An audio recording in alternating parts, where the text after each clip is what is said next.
এই দাগগুলো কতদিন হয়েছিল মা? 7-8 বছর। 7-8 বছর। তার ইঞ্জেকশন দিতে মেডিকেল ইঞ্জেকশন দিতে আমি ইঞ্জেকশন মায়ের কাছে তাই হলো তো? তাই হলো। কোথা থেকে আসছো মা?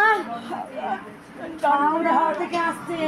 তাই ভক্তদের বলি, একটা মাদুরিতে কিচ্ছু হয় না, একটা কবচে কিচ্ছু হয় না। মায়ের মূল মন্ত্র জয় কৃষ্ণকালী মায়ের জয়। যদি নাম জপ যে মুখ দিয়ে করবে না, মায়ের নাম যে নেবে উপকার পাবে। আমি কি সামান্য দুটো কটু কথায় আমি ত্রিশূল ছেড়ে দেব?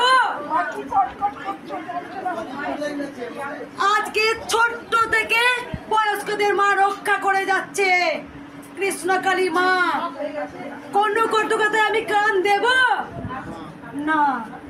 একজন যদি কটু কথা বলে তো আমার কাছে 1 কোটি ভক্ত আছে যারা মঙ্গলা মাকে আপন করে ভালোবাসে।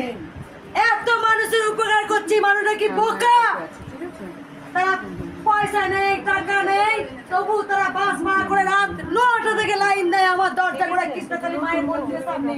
হোটেল ভাড়া নেয়, 2 দিন আগে থেকে আসে। এই মাত্র শুনে নেপাল থেকে এসছে, বাংলাদেশ থেকে এসছে, আমেরিকা থেকে এসছে।